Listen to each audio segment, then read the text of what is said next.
तो देखिए स्टूडेंट, इससे पहले वाले वीडियो में हमने जो है क्वेश्चन नंबर 1 से लेकर के 4 तक सवाल सॉल्व किए थे, ठीक है। क्योंकि हमारा वास्तविक संख्या आप जो प्रश्नावली 1.1 का जो 5 नंबर सवाल को सॉल्व करेंगे। ठीक है, इस सवाल में कहता है कि क्या कोई भी प्राकृतिक संख्या जो है n है, मानते कोई प्राकृतिक संख्या जो n है, ठीक है।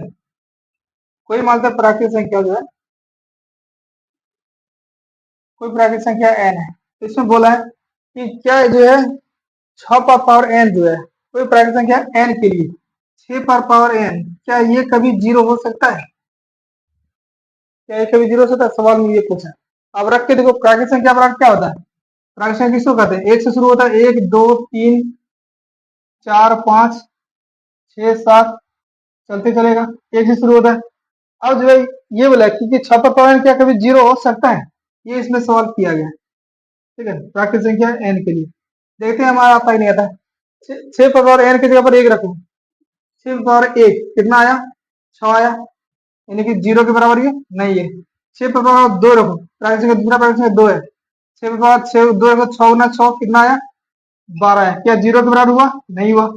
6 पर पावर 3 रखो, 6 पर पावर 3 रखो, कितना आएगा? 6 गुना 6 गुना 6 36, 36 गुना 6 करोगे तो 36 गुना 6 करोगे तो 36 फिर आया, और 36 18 और 3 21 16। इसी तरह से और अगर पावर प्राकृतिक संख्या अगर बढ़ाते जाओगे लिखते जाओगे तो कभी भी जो है इसका मान 6 पर पावर n जीरो आएगा ही नहीं, ठीक है। अर्थात 6 पर पावर n बराबर जीरो कभी भी नहीं होगा, ठीक है। इसको थोड़ा सा लिख देते हैं, 6 पर पावर n बराबर जीरो कभी भी नहीं होगा, कभी नहीं हो सकता है किसी प्राकृतिक संख्या के लिए। n बराबर प्राकृतिक संख्या के लिए, तो n का मान प्राकृतिक संख्या रखोगे तो 6 का मान जीरो कभी भी नहीं होगा, ठीक है, कभी आएगा नहीं, 6 से बड़ा होते ही जाएगा, ठीक है। 6 पर जीरो कभी नहीं होगा। अब जो है 6 नंबर का सवाल देखते हैं। इसमें कहता है हमारे पास जो है कुछ संख्या को गुणनफल इसमें दिया गया, जैसे एक संख्या दिया गया, संख्या के पास 7 गुना 11 गुना 13 फिर जोड़ 13। आपको इसमें बताना है कि ये भाज्य संख्या है या अभाज्य संख्या है। देखिए इसमें जो एक लॉजिक लगाएगा कि दो अभाज्य संख्याओं को गुना करोगे तो आपको भाज्य संख्या मिलेगा।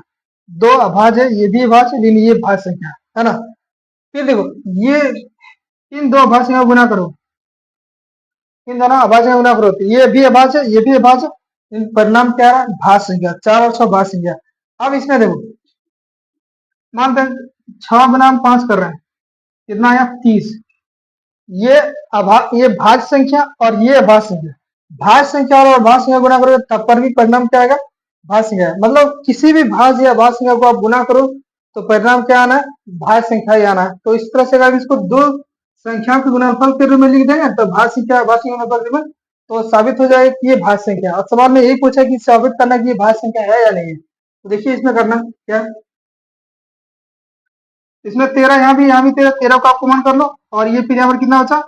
7 गुना 11 फिर गुना 1, और यहाँ पर फिर 1 बचा, कितना हुआ? 13, ठीक है। और यहाँ पर कॉमन, फिर यहाँ पर क्या चिन्ह लगेगा? गुना का चिन्ह लगेगा। तो देखिए अगर इसको आप गुना करोगे तो फिर यही आएगा, फिर 13 गुना करेंगे फिर यही आएगा, ठीक है। अब जरा बताओ, ये तो हमारा भाज्य संख्या है ना, ये हमारा क्या है? अभाज्य है। और ये हमारा क्या? ये मान लो कुछ भी है, भाज्य या अभाज्य को कुछ भी है, हमको उससे लेना देना नहीं है, ठीक है।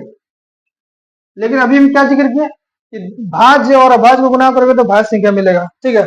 ये अभाज्य और ये भाज्य अभाज्य कुछ भी करो क्या आएगा? भाज्य संख्या आया। ये हो गया, सत्यापित हो गया आपको। मतलब ये जो सवाल बोला था कि दर्शाने के लिए कि भाज्य संख्या है कि नहीं, तो हमने देखा कि ये भाज्य संख्या है, ठीक है। तो गुणनफल के रूप में लिया भाज्य संख्या, भाज्य संख्या, इसलिए भाज्य संख्या। इसमें एक और सवाल दिया है कि जो है देखिए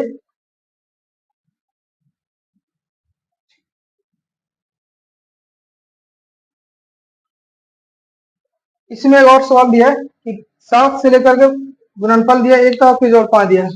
7 गुना 6 गुना 5 गुना 4 गुना 3 गुना 2 गुना 1 फिर जोड़ 5, ये भी बताना है कि भाज्य संख्या है कि नहीं है। ये भी आसान सा है, ज्यादा भारी नहीं है।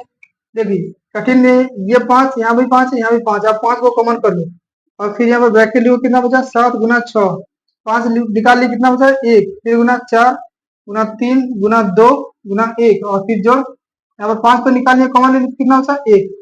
अब जरा बताना, ये अभाज्य संख्या है, 5 अभाज्य संख्या जानते हैं आप। देखिए 5 अभाज्य संख्या, तो इसमें देखिए यहाँ पर क्या है, गुना का चिन्ह है, ये अभाज्य है और यहाँ पर ये गुना करने वाले मानते कुछ भी आ जाए, भाज्य अभाज्य हमारा कुछ भी आ जाए, तो ये क्या होगा, ये भी मानते भाज्य अभाज्य क्लियर, तो दोनों का मतलब कितना होगा, भाज्य संख्या होगा।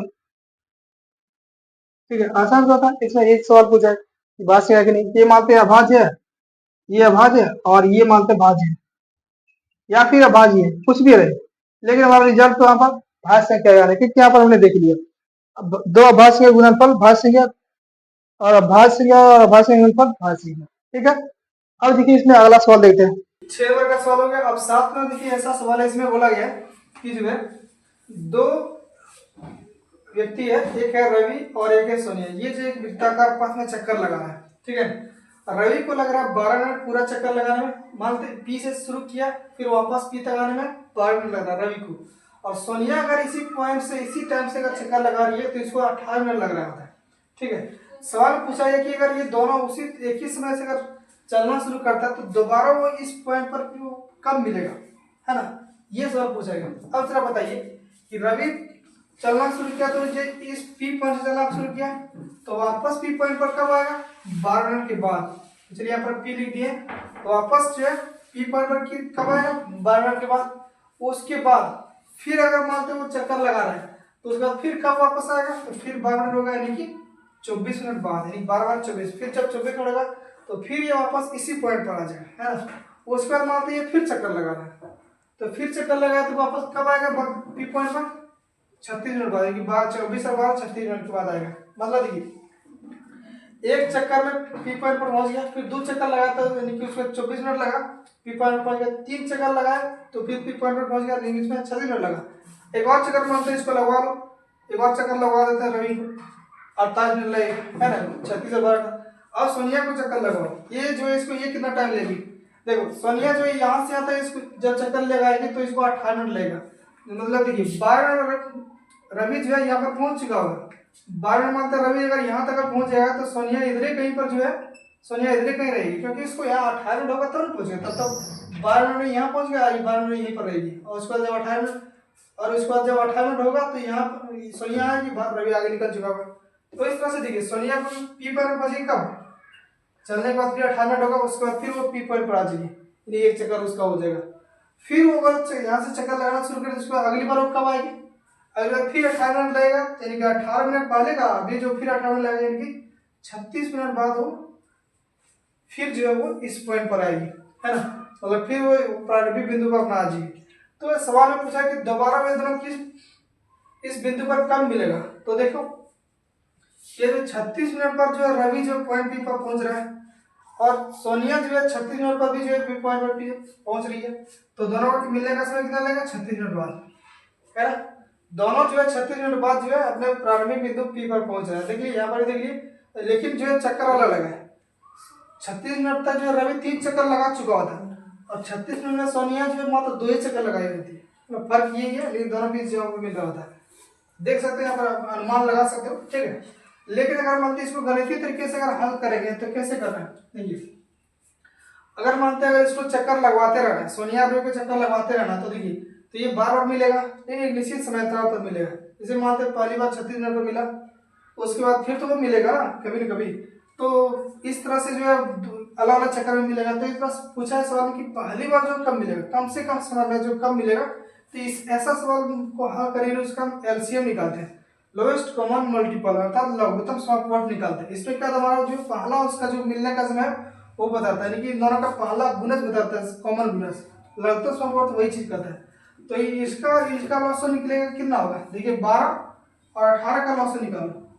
यहाँ से देखिए हमारा 36 मिनट आंसर आ रहा है, इधर से भी उतने आएगा। देख लीजिए आपने जो जूनियर क्लास में जो लॉस निकालने का तरीका सीखा हुआ, तो यहाँ से इसको कटाइए, 2 से 2 6 12 और ये 2 9 18, 3 से कटाएंगे 3 ने 6 3 3 9, तो लॉस का कितना होगा 2 गुना 3 गुना फिर 2 गुना 3 कितना है 36 मिनट आएगा। 2 तिया 6, 6 दूनी 12 और 12 तिया 36, है ना, 36 मिनट आया। तो इन दोनों का मिलने का समय कितना होगा, 36 मिनट।